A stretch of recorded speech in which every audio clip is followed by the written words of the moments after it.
9 अप्रैल 2025 को जेल भरो आंदोलन की तैयारी के अंतर्गत आज की ये मीटिंग का कार्यक्रम आयोजित किया गया है। साथियों, हम लोगों को कुछ बातें जानने की, समझने की जरूरत है। आप लोगों को याद होगा, बहुत लंबा समय लगाकर आज हम लोग राष्ट्रव्यापी संगठन निर्माण करने के काम में सफल हुए हैं। देश में 36 राज्य हैं और इन 36 राज्यों में 769 जिले, 36 राज्यों के अंदर 769 जिले, और उसमें से 32 राज्यों में हमने 625 जिलों में ये संगठन खड़ा किया है। तो ये एक भौगोलिक नेटवर्किंग का कार्यक्रम है और ये भौगोलिक नेटवर्किंग का कार्यक्रम उसके साथ साथ 6000 से ज्यादा जातियों के टुकड़े ब्राह्मणवादी लोगों ने किए, हमारे लोगों के। उनमें से 3000 से ज्यादा SC ST और SC माइनॉरिटी के टुकड़ों को जगाने में और जोड़ने में हम लोग सारे देश भर में कामयाब हुए। तो ये बहुत लंबा समय लगाकर, जब मेरी उम्र 19 साल की थी तो हमारे देश में कानून के अनुसार 18 साल की उम्र में कोई भी आदमी सरकारी नौकरी कर सकता है। उसके अनुसार हमें सेंट्रल गवर्नमेंट का जॉब मेरिट के आधार पर अगर किसी इंटरव्यू के डायरेक्ट सिलेक्शन होकर टेलीफोन विभाग में मुझे नौकरी लगी। 19 साल की उम्र थी और इस वजह से जैसे ही हम सेंट्रल गवर्नमेंट के सर्विस में ज्वाइन हो गए तो उस डिपार्टमेंट में एक व्यक्ति थे, वो पहले से ही मानसेप में काम करते थे। जब मैं जैसे ही ज्वाइन हो गया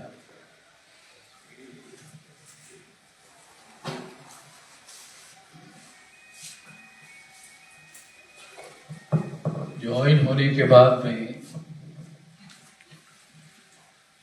उस व्यक्ति ने मुझे पहले ही दिन शाम के 6 बजे, जब मेरा दिन समाप्त हो गया सर्विस में, तो शाम को मुझे मानसेप की मीटिंग में और वो मीटिंग में लेकर जाने के बाद हमने वहां जो कुछ भी सुना उसके अनुसार हमें लगा कि ये काम करना चाहिए। तो नौकरी के पहले दिन से ही हमने मानसेप संगठन को ज्वाइन किया। मेरी उम्र 19 साल की थी। अभी 68 मेरा रनिंग चल रहा है और लगभग 48 साल से ज्यादा समय हो गया। इतना लंबा समय लगाकर हमने 625 जिलों में संगठन खड़ा किया। तो रात दिन मेहनत करके भौगोलिक नेटवर्किंग और सोशल नेटवर्किंग का विशाल संगठन खड़ा किया। आज तक आप लोगों ने, तमाम लोग RSS के विरोध में भाषण करते रहे हैं, बोलते रहे हैं, उसके हेडक्वार्टर को घेरने का काम हमारे अलावा किसने किया है पासवान? हाँ, ऐसा किसी के दिमाग में सोच भी नहीं आया, करने का बहुत दूर की बात है।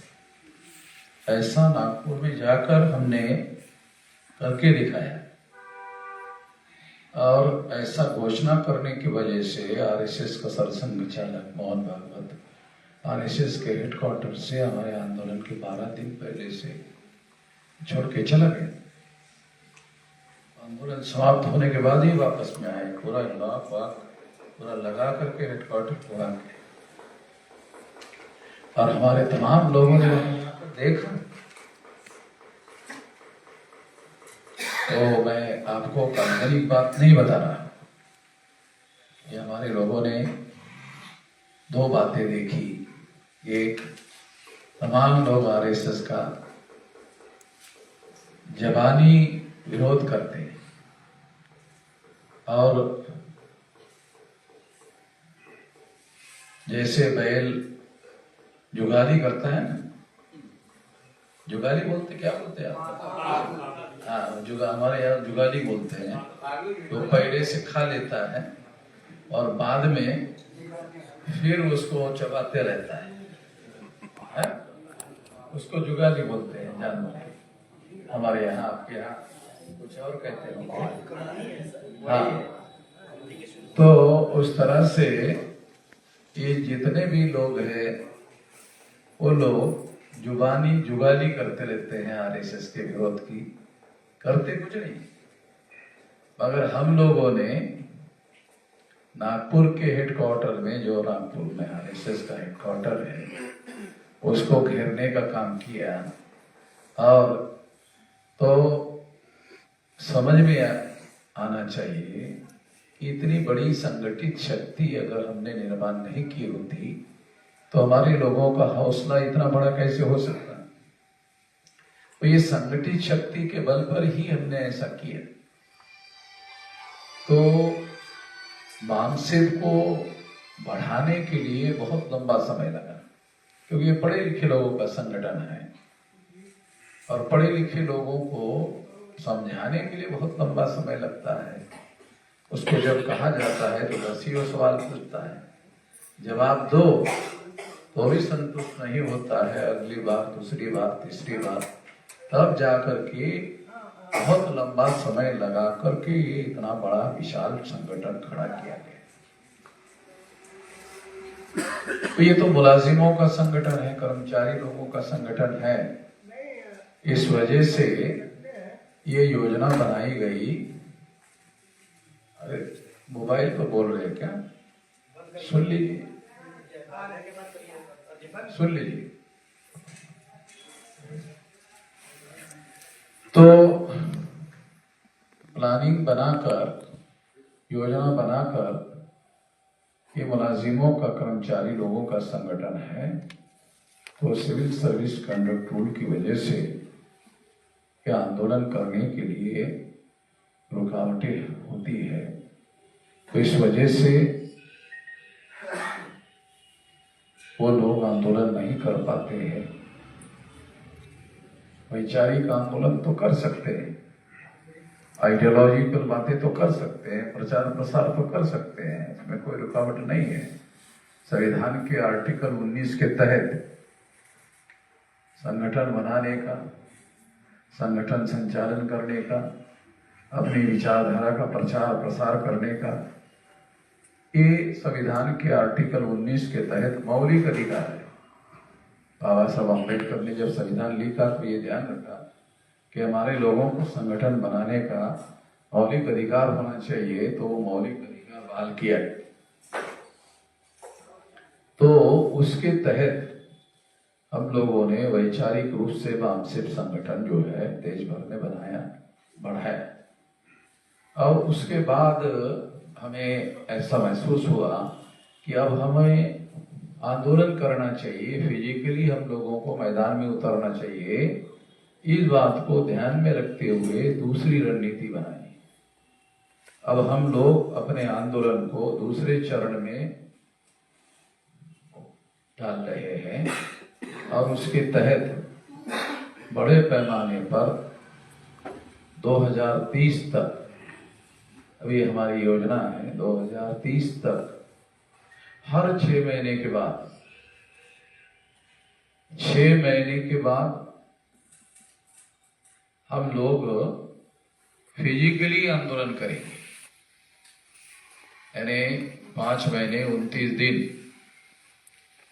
तैयारी करेंगे, 1 दिन आंदोलन करेंगे। इसका मतलब ये है कि ये जो आंदोलन है, इस आंदोलन की मुख्य बात आपको समझनी है। इस आंदोलन की मुख्य बात आंदोलन करना नहीं है।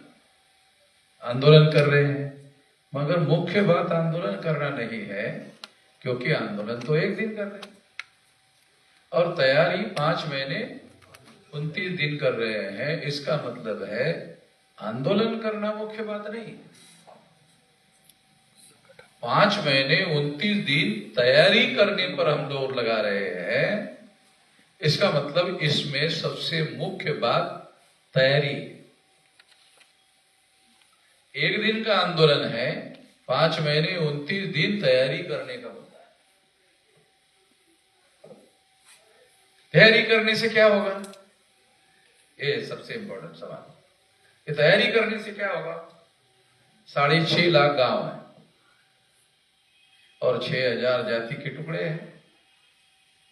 ये 2 बहुत बड़े ऑब्स्टेकल है हमारे आंदोलन को राष्ट्रव्यापी आंदोलन बनाने के लिए। तो ये ऑब्स्टेकल जो रुकावटें हैं दूर करनी होगी। ये दूर करने के लिए हम लोगों को तैयारी करने पर सबसे ज्यादा जोर देना होगा। तो लोगों को केवल तैयारी करने के लिए कहा जाए तो लोग तो करेंगे नहीं, भाई तैयारी करो। तो इसलिए ये आंदोलन घोषित किया गया है। तो अपने अपने जिले में जब आप आंदोलन करोगे तो आंदोलन तो तब करोगे जब आपका बूथ लेवल का संगठन खड़ा होगा। आपके पास जिला लेवल का संगठन चाहिए, आपके पास तहसील लेवल का संगठन चाहिए। अगर आपके पास जिला लेवल का नहीं है तो स्टेट के लोगों की जिम्मेदारी है कि जिला लेवल का आंदोलन करने वाला संगठन खड़ा करें। फिर जिले लेवल के लोगों की जिम्मेदारी है कि वो तहसील लेवल का संगठन खड़ा करे, वो भी आंदोलन करने वाला संगठन खड़ा करे। वामसेप तो बुनियादी संगठन है, वो तो कर्मचारी लोगों का संगठन है।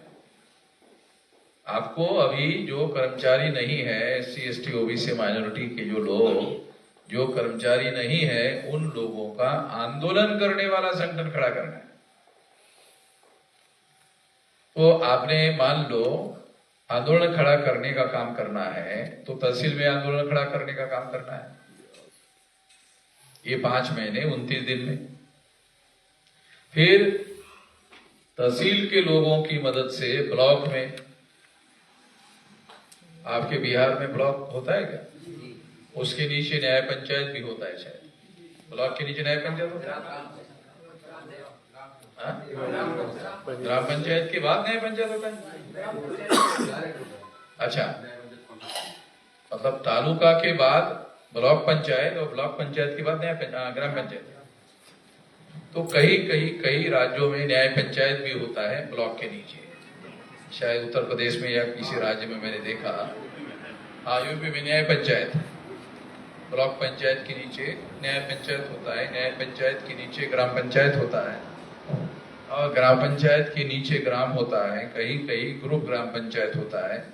एक ग्राम की ग्राम पंचायत नहीं बन सकती संख्या के अभाव में, तो 2 गांव, 3 गांव, 4 गांव, 5 गांव, 6 गांव की मिलकर की ग्राम पंचायत होती है। और फिर ग्राम पंचायत के नीचे हम लोगों को संगठन अगर बनाना है तो वो है बूथ लेवल का, जैसे ग्राम पंचायत। वो ग्राम पंचायत में 7 लोग मेंबर चुनकर जाते हैं, तो इसका मतलब है 7 जो है वहाँ बूथ होंगे। 7 बूथ होंगे तो 7 बूथ से वो चुनाव जो है वहां चुनकर जाते हैं। तो ये जो बूथ है, बूथ के नीचे क्या है? बूथ के नीचे मान लो एक बूथ 1000 वोटों का होता है।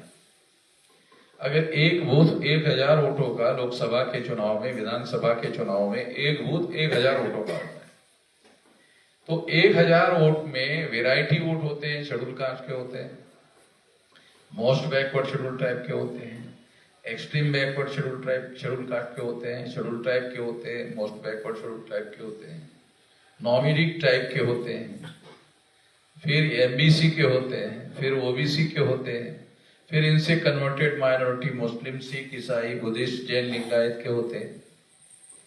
ऐसे 14 से 15 समूह हैं और 14 से 15 समूह और सारे देश भर में लगभग 15 लाख बूथ होते हैं। अभी पिछले बार 13 साढ़े 13 लाख बूथ थे, ऐसा चुनाव आयोग ने घोषित किया था। तो 15 लाख बूथ इंटू 15, ये जो हम लोग सामाजिक समूह की बात करते हैं, अगर इसकी गिनती करो तो ये लगभग 2 करोड़ सामाजिक समूह बनते। अगर ये 2 करोड़ सामाजिक समूह बनते हैं तो 2 करोड़ सामाजिक समूहों का संगठन बनेगा। इतने अगर आप चाहो प्लानिंग बनाकर, जैसे अगर मैं आपको कहूं 2 करोड़ बनाओ सामाजिक समूह, तो ये बिहार के लोगों का काम नहीं है, ये देश के लोगों का काम है। 2 करोड़ सामाजिक समूह बनाना ये बिहार के लोगों की जिम्मेदारी नहीं है। नहीं तो आप लोगों के ऊपर साइकोलॉजिकली बहुत प्रेशर पड़ेगा, 2 करोड़ कैसे बनेगा भाई, तो जिंदगी लग जाएगा, नहीं बनेगा। तो आपको बनाना ही नहीं, 2 करोड़ आपको नहीं बनाना है, आपको बिहार में जितना बनाने के लिए कहा गया है उतना बनाना है।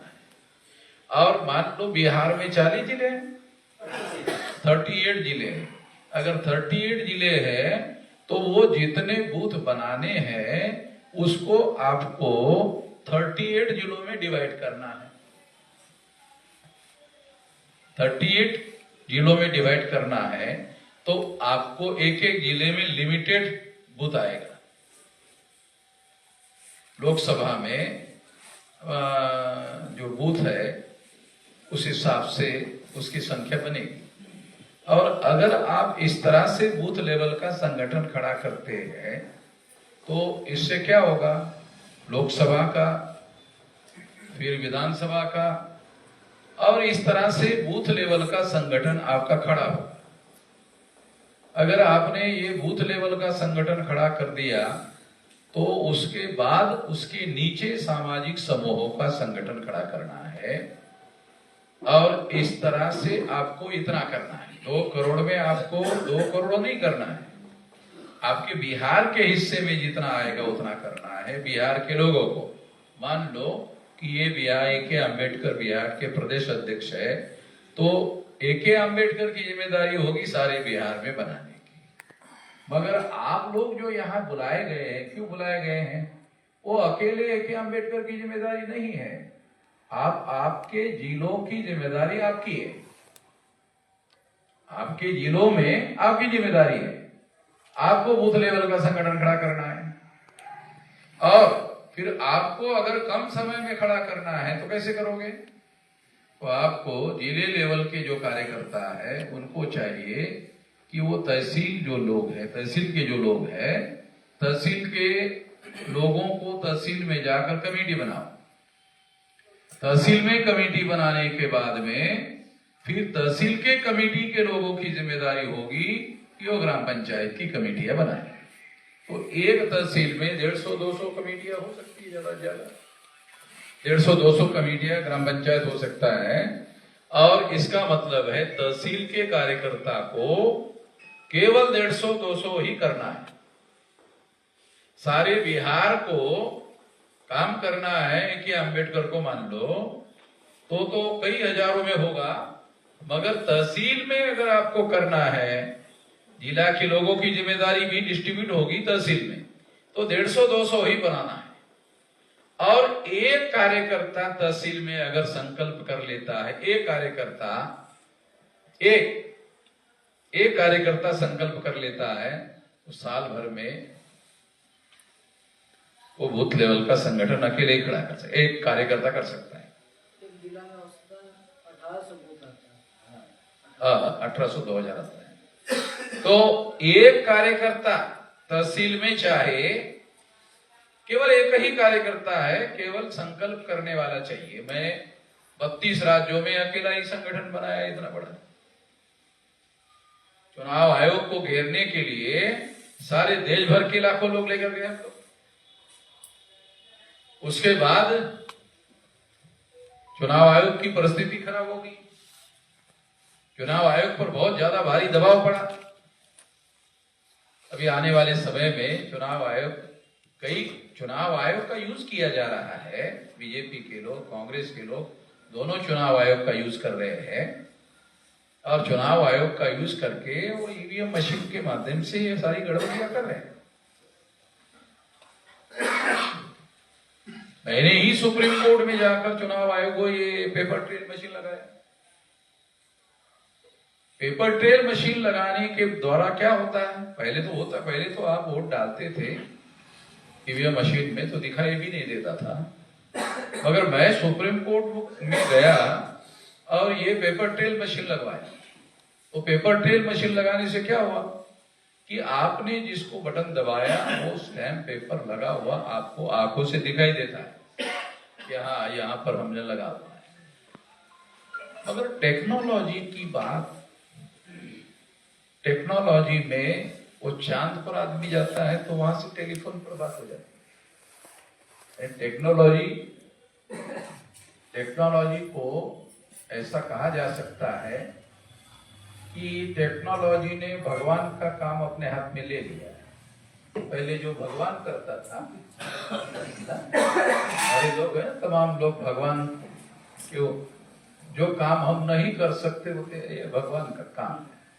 मगर अब इंसान ने कहा ना ये भी काम हम ही कर लेते हैं, तो चांद पर भेज दिया और लोग चांद पर चलता हुआ फोटो दिखा रहे हैं भारत इधर दुनिया में, जिसको हमारे लोग जो है दर्शन करते थे पूर्णिमा के चांद को ऐसा दर्शन करते थे, उस पर वॉकिंग कर रहा था आदमी जाकर के। अरे भगवान के सर पर पैर रख के वॉकिंग कर रहा आदमी। तो यानी काल्पनिक बातें नहीं, लोग टीवी पर दिख रहा है, टीवी पर दिख रहा है। तो इस तरह से इंसान जो है टेक्नोलॉजी की वजह से ऐसा हुआ। तो टेक्नोलॉजी ने लगभग भगवान का काम अपने हाथ में ले लिया है, ऐसा कहा जा सकता है। इतना बड़ा काम अभी हो गया है, तो इसलिए जो टेक्नोलॉजी बनाने वाले लोग हैं उनके घर में फोटो वोटो भगवान का नहीं होता है, उनके घर में टेक्नोलॉजी का चलते है। हाँ, वो सारा काम वो ही कर लेते हैं। तो इसलिए अब टेक्नोलॉजी के माध्यम से जो ये काम हो रहा है, तो ये काम नहीं हो सकता कि जो पेपर ट्रेल में ठप्पा लगा है आपका, आपने देखा, आपको गारंटी होगा हमारा ठप्पा लग गया। तो मशीन में जाने के बाद वो ठप्पे वाला गायब हो जाए और कोई और ही साला ठप्पा लग जाए, तो टेक्नोलॉजी में कुछ भी हो सकता है, तो ये नहीं हो सकता।